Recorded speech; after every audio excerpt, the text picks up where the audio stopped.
ओम शांति, ओम शांति, ओम शांति। 14/12/2024 के ईश्वरीय महावाक्य। मीठे बच्चे, तुम्हारे पास मन मनाभाव और मध्याजीभाव के तीक्ष्ण बाण हैं। इन्हीं बाणों से तुम माया पर विजय प्राप्त कर सकते हो। मीठे बच्चे, तुम्हारे पास मन मनाभाव और मध्याजीभाव के तीक्ष्ण बाण हैं। इन्हीं बाणों से तुम माया पर विजय प्राप्त कर सकते हो। प्रश्न है बच्चों को, बाप की मदद किस आधार पर मिलती है? बच्चे बाप की शुक्रिया किस रूप से मानते हैं? बाबा का उत्तर है, जो बच्चे जितना बाप को प्यार से याद करते उतना बाप की मदद मिलती है। प्यार से बातें करो, अपना कनेक्शन ठीक रखो, श्रीमत पर चलते रहो तो बाप मदद करता रहेगा। बच्चे बाप की शुक्रिया मानते, बाबा आप परम धाम से आकर हमें पतित से पावन बनाते हो, आपसे हमें कितना सुख मिलता है, प्यार में आंसू भी आ जाते हैं। ओम शांति। बच्चों को सबसे प्रिय है माँ और बाप, और माँ बाप को फिर बच्चे हैं बहुत प्रिय। अब बाप जिसको तमें माता से पिता कहते हैं, लौकिक माँ बाप को तो कोई ऐसे कह न सके। यह महिमा है जरूर, परंतु किसकी है यह कोई जानते नहीं। अगर जाने तो वहाँ चला जाए और बहुतों को ले जाए, परंतु ड्रामा की भावी ही ऐसी है। जब ड्रामा पूरा होता है तभी आते हैं। आगे मूवी नाटक होते थे, जब नाटक पूरा होता था तो सभी एक्टर्स स्टेज पर खड़े हो जाते थे। यह भी बेहद का बड़ा नाटक है। यह भी सारा बच्चों की बुद्धि में आना चाहिए। सतयुग, त्रेता, द्वापर, कलयुग, यह सारी सृष्टि का चक्र है। ऐसे नहीं मूल वतन सूक्ष्म वतन में चक्र फिरता है, सृष्टि का चक्र यहाँ ही फिरता है। गाया भी जाता है एक ओंकार सतनाम। यह महिमा किसकी है? भल ग्रंथ में भी सिख लोग महिमा करते हैं गुरु नानक वाच। अब एक ओंकार यह तो उस एक निराकार परमात्मा की ही महिमा है, परंतु यह लोग परमात्मा की महिमा ही भूल गए। महिमा को भूल गुरु नानक की महिमा करने लगते हैं। सतगुरु भी नानक को समझ लेते हैं। वास्तव में सृष्टि भर में महिमा जो भी है उस एक की ही है, और कोई की महिमा है नहीं। अभी देखो, ब्रह्मा में अगर बाबा की प्रवेशता नहीं होती तो यह कोड़ी तुल्य है। अभी तुम कोड़ी तुल्य से हीरे तुल्य बनते हो परमपिता परमात्मा द्वारा। अब है पतित दुनिया, ब्रह्मा की रात्रि। पतित दुनिया में जब बाप आते हैं और जो उनको पहचान लेते हैं वह उन पर कुर्बान जाते हैं। आज की दुनिया में तो बच्चे भी धुंधकारी बन पड़ते हैं। देवताएं कितने अच्छे थे, अभी वह पुनर्जन्म लेते लेते तमो प्रधान बन गए हैं। सन्यासी भी पहले बहुत अच्छे थे, पवित्र थे, भारत को मदद देते थे। भारत में अगर पवित्रता ना हो तो काम चिता पर जल जाएं। सतयुग में काम कटारी होती नहीं। इस कलयुग में सब काम चिता के कांटों पर बैठे हुए हैं। सतयुग में तो ऐसे नहीं कहेंगे, वहाँ यह पॉइजन होता नहीं। कहते हैं ना, अमृत छोड़ विष काहे को खाए, विकारी को ही पतित कहा जाता है। आजकल मनुष्य तो देखो 10-12 बच्चे पैदा करते रहते हैं, कोई कायदा ही नहीं रहा है। सतयुग में जब बच्चा पैदा होता है तो पहले से ही साक्षात्कार होता है। शरीर छोड़ने के पहले भी साक्षात्कार होता है कि हम यह शरीर छोड़ जाकर बच्चा बनूंगा। और एक बच्चा ही होता है, जास्ती नहीं, लामुजीन चलता है। वृद्धि तो होनी है जरूर, परंतु वहाँ विकार होता नहीं। बहुत पूछते हैं तब वहाँ पैदाइश कैसे होती है? बोलना चाहिए, वहाँ योग बल से सब काम होता है। योग बल से ही हम सृष्टि की राजाई लेते हैं, बाहुबल से सृष्टि की राजाई नहीं मिल सकती है। बाबा ने समझाया है, अगर क्रिश्चियन लोग आपस में मिल जाएं तो सारी सृष्टि का राज्य ले सकते हैं, परंतु आपस में मिलेंगे नहीं, ला नहीं कहता। इसलिए दो बिल्ले आपस में लड़ते हैं तो माखन तुम बच्चों को मिल जाता है। श्री कृष्ण के मुख में माखन दिखाया है, यह सृष्टि रूपी माखन है। बेहद का बाप कहते हैं यह योग बल की लड़ाई शास्त्रों में गाई हुई है, बाहुबल की नहीं। उन्होंने फिर हिंसक लड़ाई शास्त्रों में दिखा दी है, उनसे अपना कोई संबंध नहीं है। पांडवों कौरवों की लड़ाई है ही नहीं। यह अनेक धर्म 5000 वर्ष पहले भी थे जो आपस में लड़कर विनाश हुए। पांडवों ने देवी देवता धर्म की स्थापना की। यह है योग बल, जिससे सृष्टि का राज्य मिलता है। माया जीत जगत जीत बनते हैं। सतयुग में माया रावण होता नहीं, वहाँ थोड़े ही रावण का बुत बनाकर जलाएंगे। बुत चित्र कैसे कैसे बनाते हैं, ऐसा कोई दैत्यवासुर होता नहीं। यह भी नहीं समझते 5 विकार स्त्री के हैं, 5 विकार पुरुष के हैं, उनको मिलाकर 10 शीश वाला रावण बना देते हैं। जैसे विष्णु को भी 4 भुजाएं देते हैं। मनुष्य तो यह कॉमन बात भी समझते नहीं है, बड़ा रावण बनाकर जलाते हैं। मोस्ट विलवेड बच्चों को अभी बेहद का बाप समझाते हैं। बाप को बच्चे हमेशा नंबरवार प्यारे लगते हैं, प्यारे होते हैं। कोई तो मोस्ट विलवेड भी है तो कोई कम प्यारे भी हैं। जितना सिकीलदा बच्चा होगा उतना जास्ती लव होगा। यहाँ भी लौकिक में भी यहाँ भी जो सर्विस पर तत्पर रहते हैं, रहम दिल रहते हैं, वह प्यारे लगते हैं। भक्ति मार्ग में रहम मांगते हैं ना, खुदा रहम करो, मर्सी ऑन मी। परंतु ड्रामा को कोई जानते नहीं है। जब बहुत तमो प्रधान बन जाते हैं तभी बाबा का प्रोग्राम है आने का। ऐसे नहीं ईश्वर जो चाहे कर सकते हैं या जब चाहे तब आ सकते हैं। अगर ऐसी शक्ति होती तो फिर इतनी गाली क्यों मिले, वनवास क्यों मिले। यह बातें बड़ी गुप्त है। श्री कृष्ण को तो गाली मिल न सके, कहते हैं भगवान यह नहीं कर सकता, परंतु विनाश तो होना ही है ना, होना ही है। फिर बचाने की तो बात है ही नहीं, सभी को वापस ले जाना है। स्थापना विनाश कराते हैं तो जरूर भगवान होगा ना। परम पिता परमात्मा स्थापना करते हैं किसकी, मुख्य बात तुम पूछो ही कि है कि गीता का भगवान कौन। सारी दुनिया इसमें मुंझी हुई है, उन्होंने तो मनुष्य का नाम डाल दिया है। आदि सनातन देवी देवता धर्म की स्थापना तो भगवान बगैर कोई कर नहीं सकता। फिर तुम कैसे कहते हो श्री कृष्ण गीता का भगवान है। विनाश और स्थापना कराना किसका काम है। गीता के भगवान को भूल गीता को ही खंडन कर दिया है, यह बड़े से बड़ी भूल है। दूसरा, फिर जगन्नाथपुरी में देवताओं के बड़े गंदे चित्र बनाए हैं। गवर्नमेंट की मना है गंदे चित्र रखने की, तो इस पर समझाना चाहिए। इन मंदिरों पर कोई की बुद्धि में यह बातें आती नहीं, यह बातें बाप ही बैठ समझाते हैं। देखो बच्चियां कितना प्रतिज्ञा पत्र भी लिखती हैं, खून से भी लिखती हैं। एक कथा भी है ना, श्री कृष्ण का खून निकला तो द्रौपदी ने अपना चीर फाड़ कर बांध दिया।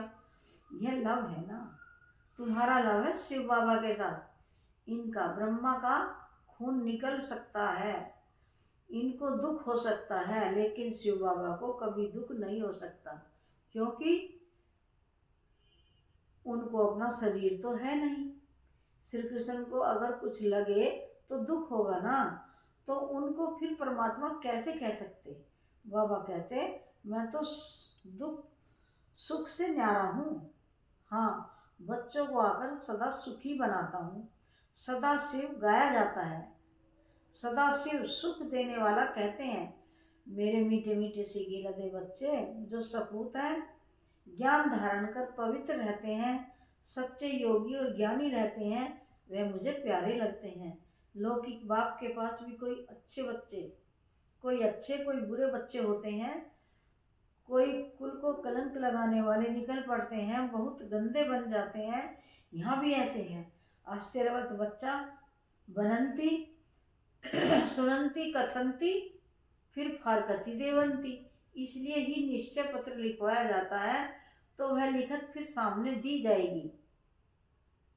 ब्लड से भी लिख कर देते हैं, ब्लड ब्लड से लिखकर प्रतिज्ञा करते हैं।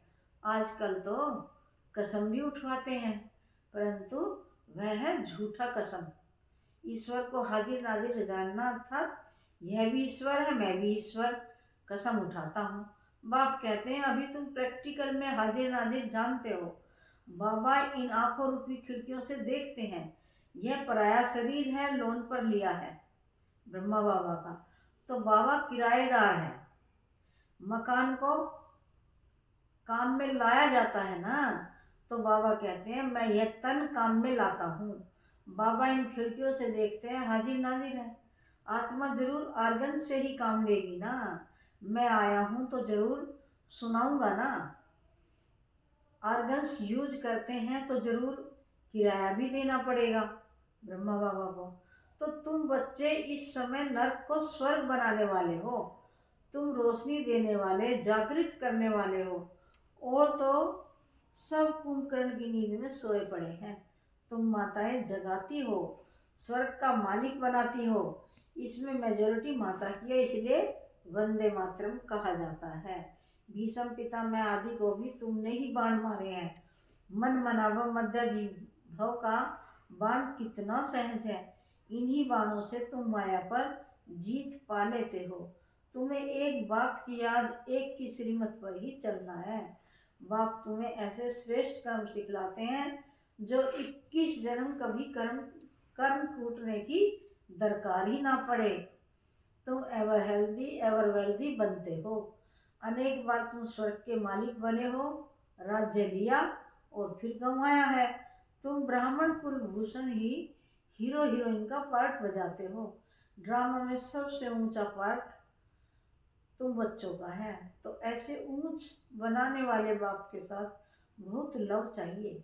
बाबा आप कमाल करते हो, न मन न चित्त, हमको थोड़ा ही पता है, हम सो नारायण थे। बाबा कहते हैं तुम सो नारायण अथवा सो लक्ष्मी देवी देवता थे, फिर पुनर्जन्म लेते लेते असुर बन गए हो। अभी फिर पुरुषार्थ कर वर्षा पाओ। जितना जो पुरुषार्थ करते हैं साक्षात्कार होता रहता है। राजयोग एक बाप ने ही सिखलाया था, सच्चा सच्चा सहज राजयोग तो तुम अभी सिखला सकते हो। तुम्हारा फर्ज है बाप का परिचय सबको देना। सभी निधन के बन पड़े हैं। यह बातें भी कल्प पहले वाले फोटो में कोई ही समझेंगे। बाबा ने समझाया सारी दुनिया में महान मूर्ख देखना हो तो यहाँ आकर देखो।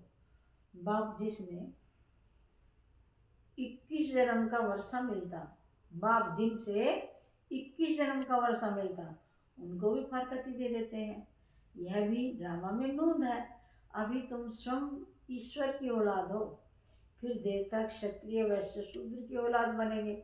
अभी आसुरी औलाद से ईश्वरीय संतान बने हो।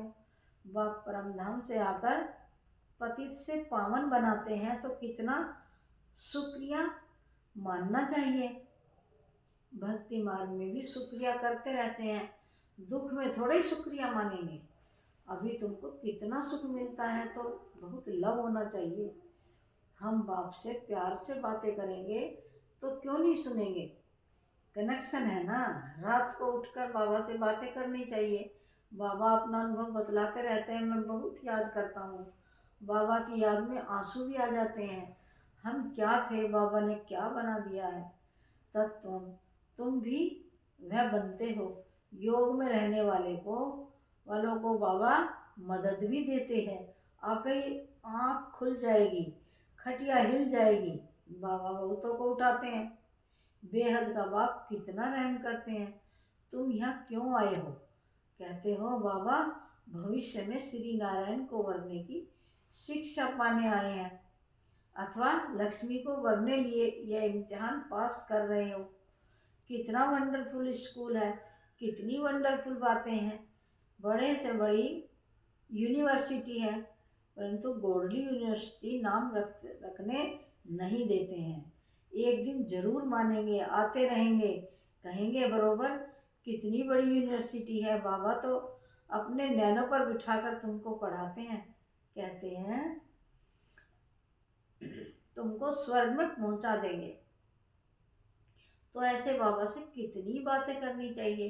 फिर बाबा बहुत मदद करेंगे, जिनके गले घुटे हुए हैं उनका ताला खोल देंगे। रात को याद करने से बहुत मज़ा आएगा। बाबा अपना अनुभव बतलाते हैं, मैं कैसे बातें करता हूँ अमृत वेले।